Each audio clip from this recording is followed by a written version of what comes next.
Hi everybody, welcome back to my channel. How you like them apples? I'm here to tell you about the kind of man that you want, ladies. This is to the younger ladies, and if the older ladies want to listen to, or the middle-aged ladies, that's fine. But the Bible tells the older ladies to teach the younger ladies.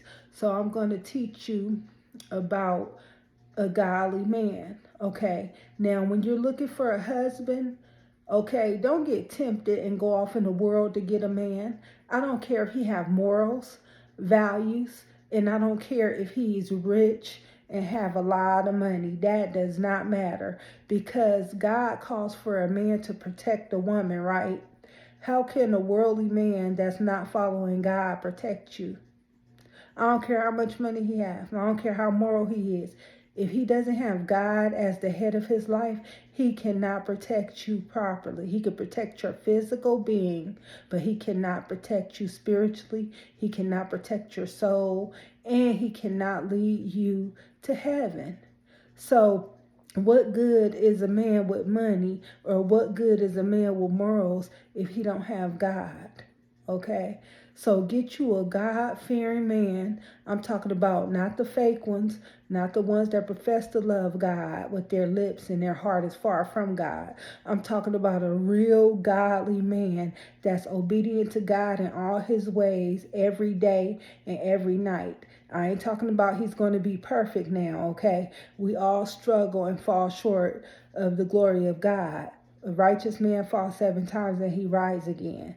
Now, I'm not talking about that, but we struggle with stuff as Christians, but I am talking about someone that's practicing willing sin, just practicing sin and don't care, have no regard for God or have no regard for man. That's not the kind of man that you want. You want a God-fearing man that's obedient to God in all his ways, that strives to do his very best and in God. That godly man can protect you all kind of ways. He can protect you physically, he can protect you spiritually, he can protect you emotionally and mentally, and he can help lead your soul to heaven because he have God. God is in him, and he follows God, and he consults God over his whole life.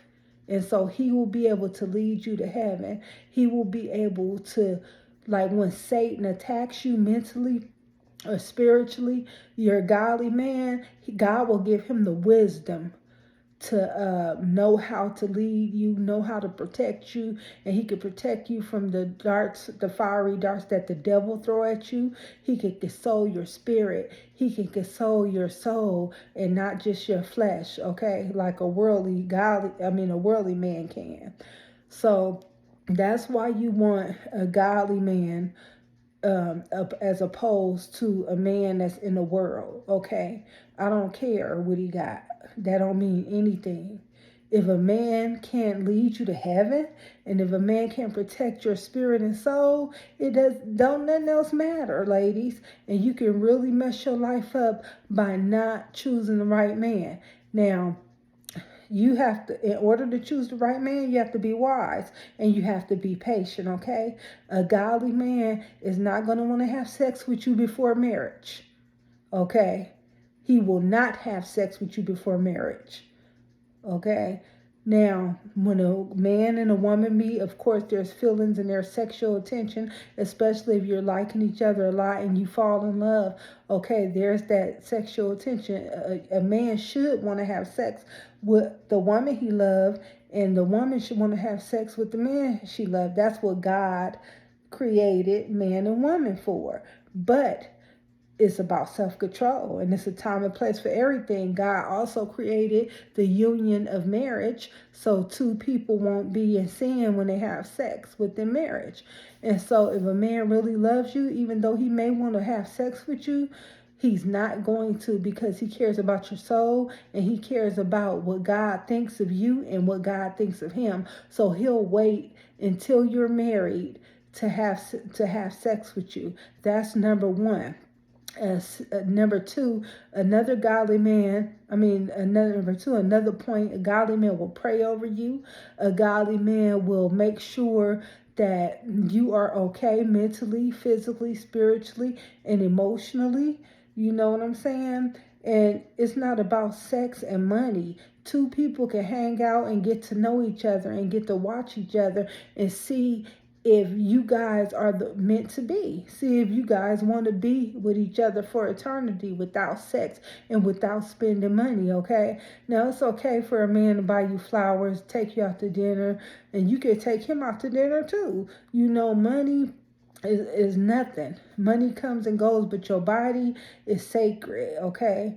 So while he's courting you, you guys go out to dinner and everything, but there should not be any sex and there should not be any big gifts going on or anything until you get to know that you want this person for the rest of your life, okay? That you want to marry this person before the Lord. So take your time, get to know a person. God said you shall know them by their fruits, okay? So whatever fruits they produce, that's who they are. So, you know, you might say, oh, well, people can trick you. No, people always going to tell who they are. They're going to either tell you verbally or they're going to show you. So all you have to do is be watchful and patient during that courting time, and you pray and stay in prayer, and God will lead you the right way. If you do what God say, it's going to work because God works. And even if it don't work, you're going to suffer for righteousness instead of suffering for unrighteousness. But God's plan is the best plan, okay? So all you have to do is sit and watch the man, and he can sit and watch you, and y'all get to know each other. And if you see any red flags that are not of God, then you leave and never look back, and you go on to the next, okay? But I don't know where people got dating and sex from. That's not how it's supposed to go. You're supposed to remain a virgin till marriage. This is for men and women. Remain a virgin till marriage, okay?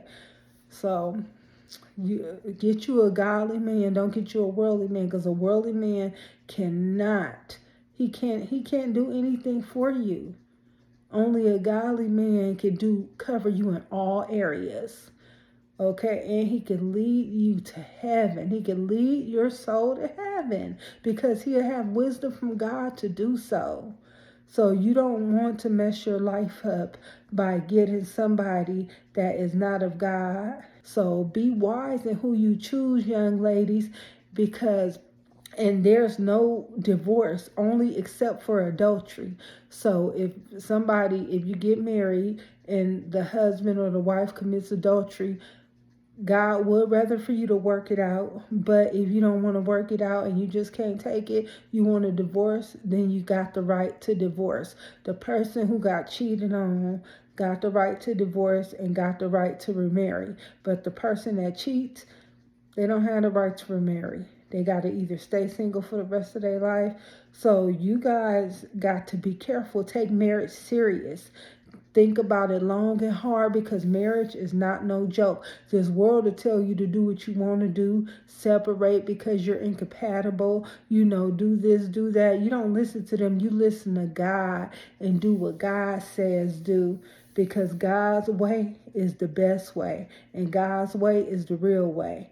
So I'm going to leave it at that, but when you're looking for a godly man, those are the things. And don't look for a godly man if you're not a godly woman either. That is just not good and is not right, because a godly man deserves a godly woman. So if you know you're not at the point you're supposed to be, then go ahead and get yourself together. Get yourself to the point where God is pleased with you, and then you can entertain somebody to see if you want them and they want you. Okay, peace.